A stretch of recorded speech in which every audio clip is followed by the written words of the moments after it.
Okay, this video is not introducing any new equations, but it's giving you another way to look at the power equation.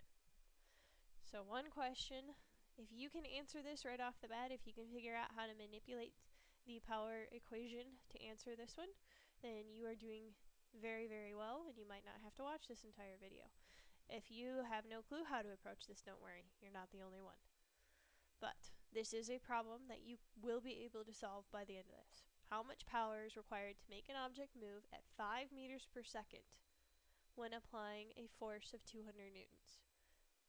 Alright, so we're going to work through some information that'll help you eventually know how to solve this. So power equation, there's many different ways to write it. Alright, it can be broken down into other pieces. So here's your power equation. You have power equals force times distance divided by time. If you look closely, you have this F times D part. We know of something that F times D is equal to. Hopefully you are saying work. So what you could do is write it like this.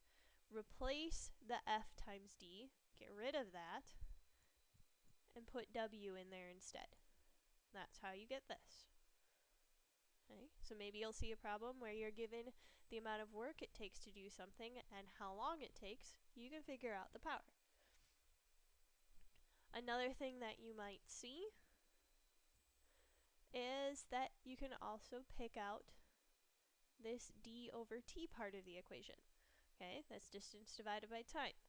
If you think back all the way to probably August when we covered this, distance divided by time is equal to something. If you don't remember,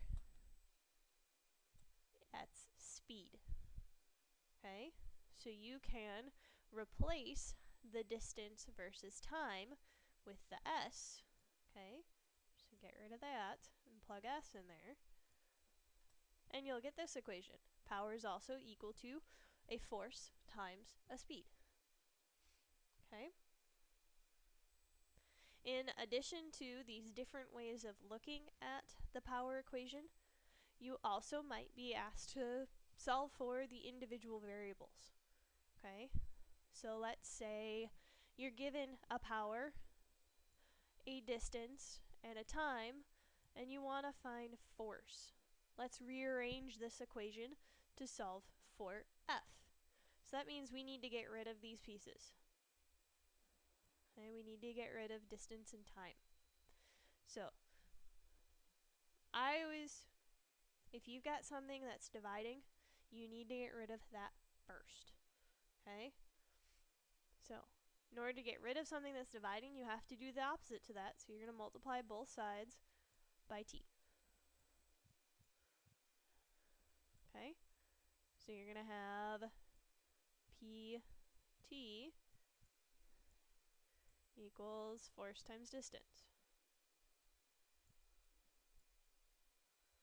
Now, our last thing is getting rid of the distance, which will make you divide by d.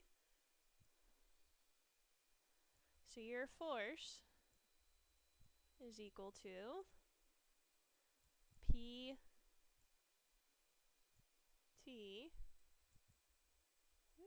divided by d.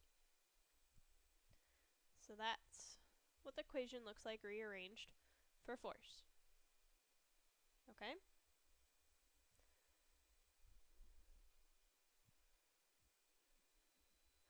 So let's say another way you might run into this is you're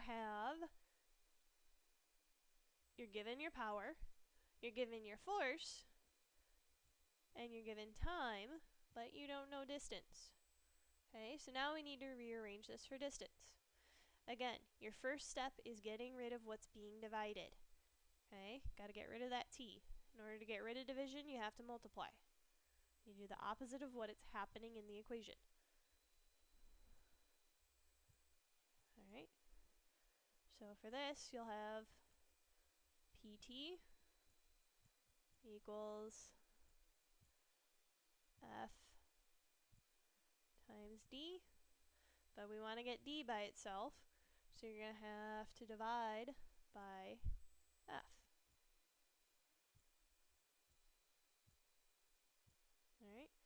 So D is equal to PT divided by F. So that's rearranged for the D variable. Now the last thing you might run into is you have a power, you have a force, you have a distance, but you don't have your time. This is the most complicated one for you guys to rearrange. The first thing you have to do is get the t out of the denominator. So you start it out the same way. You want to multiply by t. Okay? Because you don't want to solve for 1 over t, you want to solve for t. So you have to get it out of the denominator. So you're going to have pt equals f times d, except in order to get t by itself, we need to get rid of the power, or the p, so you divide by p on both sides. That doesn't need to be there. And that will end up giving you t equals f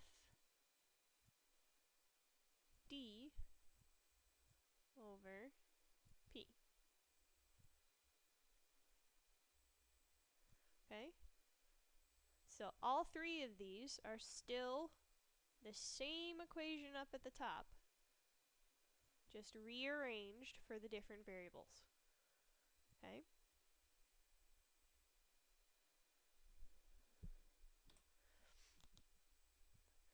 So, from this point, everything that happens from here on out are going to be some sample problems that show you how to use these different variations of the power equation. Right? If you're really good at rearranging equations and things like that, you might not need to watch every single piece of this. I'm going to start with the harder ones, which involve the speed and the work, and then get into the ones that are just the rearranged equation. So watch as much as you need to.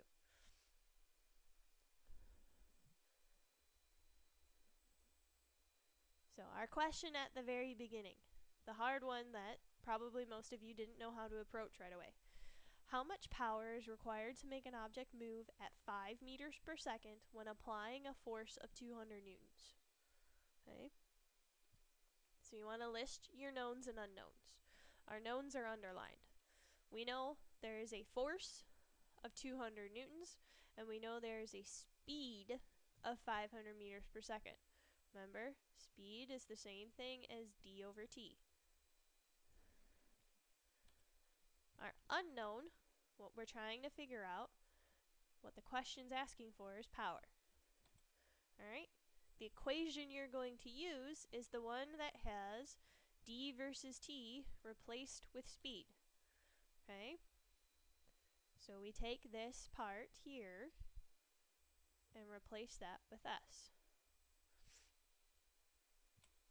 Substitute in your knowns, 200 newtons times 5 meters per second.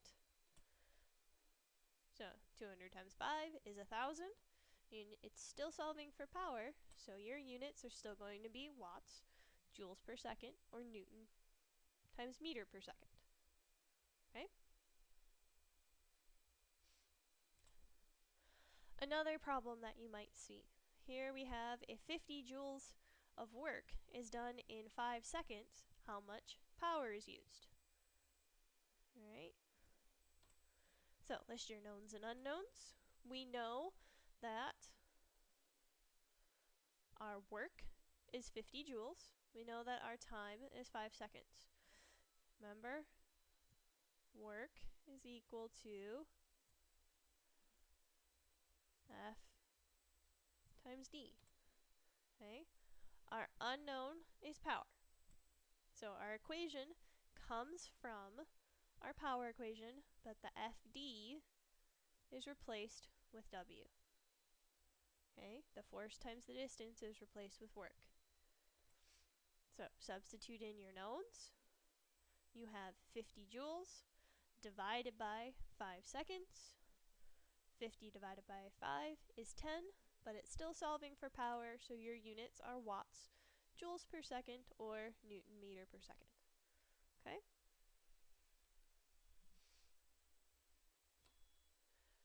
So, sample problem, solving for force. Okay? So here we have, to move an object 100 meters in 20 seconds, a machine uses 1,250 watts of power. How much force did the machine apply? So there's our pieces of information. So list your knowns and unknowns. What we know is distance is 100 meters, time is 20 seconds, and power is 1,250 watts. Our unknown, what the problem is asking for, is force. So we need to choose our equation and then rearrange it.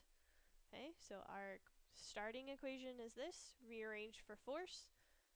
You get P times T divided by D. So substitute in your knowns. You put 1,250 in for P, 20 in for T, and 100 in for distance. Solve, and then of course add your units. So you can do 1,250 times 20, which is 25,000. And then lastly divide that by 100, and you get finally 250. Now, what are the units for force? Make sure you apply the appropriate units. So you should get 250 newtons. Next type of problem, if you want to solve for distance. If you apply a force of 500 newtons over a minute, okay, that's 60 seconds. Remember, metric time needs to be plugged in as seconds.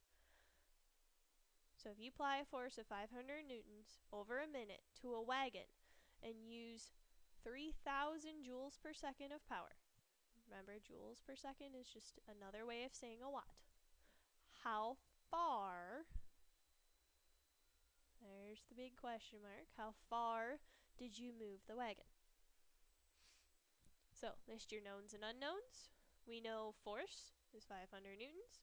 We know time is 60 seconds. And we know our power is 3,000 joules per second.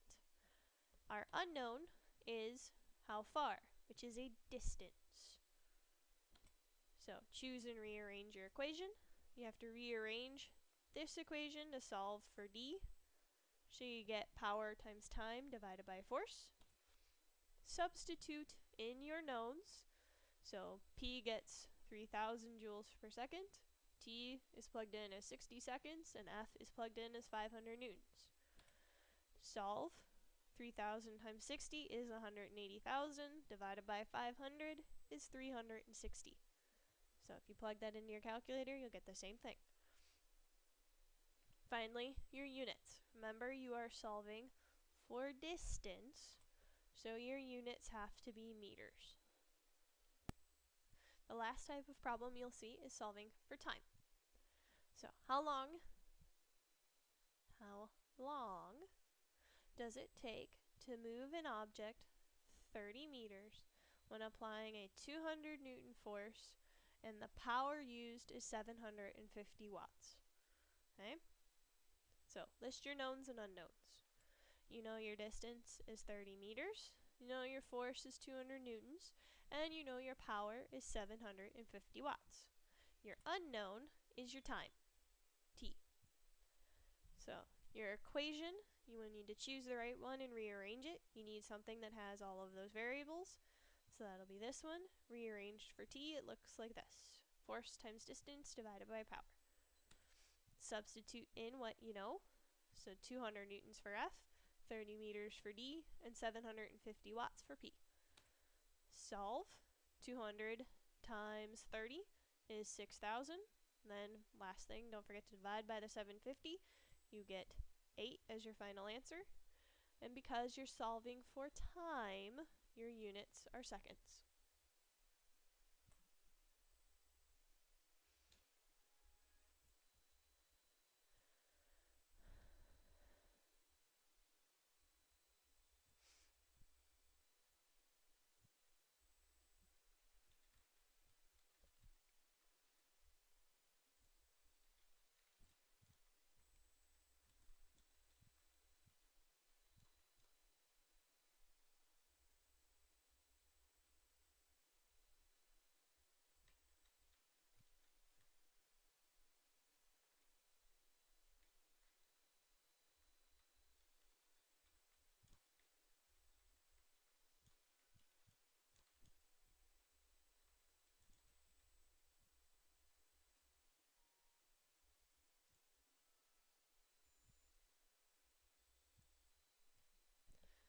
So now that you're done with that, make sure you complete the online assignment by the time school starts tomorrow.